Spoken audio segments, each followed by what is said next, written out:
Okay, so we are now going to talk about factoring trinomials, okay?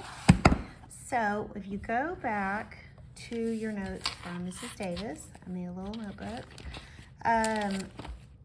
The thing that you always need to start with is greatest common factor, as always. You're going to find the factors of the last term that combine to the middle term.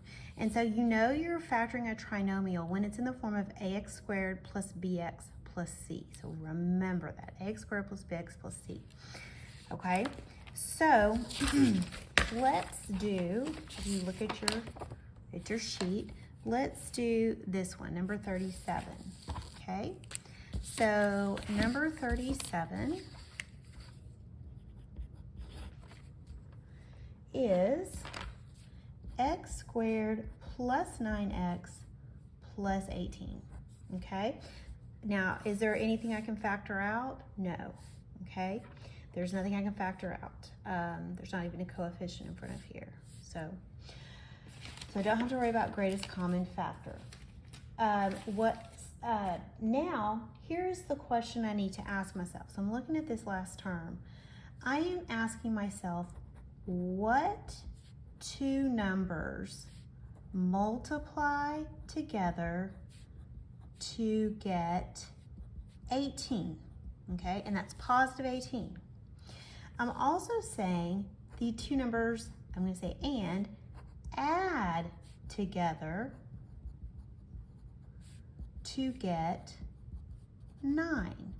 And it's positive 9, okay? So I can think of, okay, well, what makes 18? Let's see, 1 times 18. Well, I know that, yeah, that would multiply to 18, but it's not going to add to 9. Let's see, I could say, okay, 2 times 9. I mean, that would give me 18, but there's no way to combine these terms to add up to 9. Okay, what else? 6 times 3. Okay, that'll work. Okay, so 6 and 3 are going to be the terms. Why? Because 6 times 3 equals 18, and 6 plus 3 equals 9. Okay? So now when you do it, all you're going to do is you're just going to factor it out with your 2 parentheses. And so now you have x plus 6 and x plus 3. Okay? And so the way to check that, so that's your answer right there. Okay? That's your answer. But the way to check it is go back, see if that works. So let's look at the FOIL method. Okay? First terms, x times x is x squared. Outer, x times 3 is 3x. Inner, 6 times x is 6x. And last, 6 times 3 is 18. Now put this all together. X squared plus 3x plus 6x plus 18. Okay? These are like terms.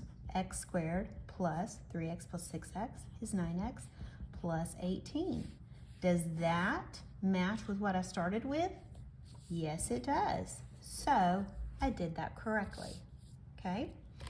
Let's do another one. Let's see here. Okay. All right, so let's go ahead and do 38. 38 is y squared minus 17y plus 66. Okay, so again, I'm going to ask myself, what two numbers multiply to give me 66? Whoops, 66. And this is positive 66. And the two numbers have to add together to give me negative 17. And add together to give me negative 17, okay?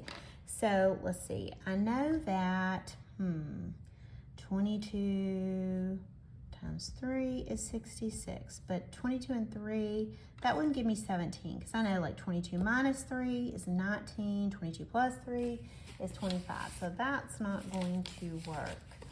And let's see, 66 divided by, I have my calculator over here, because sometimes I just get the calculator and I start playing with the numbers. Oh, here it is. Okay, so let's see. I know 66 is divisible by 2 because it's an even number. Okay, so 33 times 2. That does equal 66, but is there any way that I could add or do anything with the signs to make it 17? No, there is not, okay? So then I'm thinking, all right, well, what else? 66. Okay, I bet it's divisible by 11 because I know things that are divisible by 11 are 11, 22, 33, 44, 55, 66, 77. Okay, so let's see. What is 66 divided by 11? 6. Oh, okay. So 11 times 6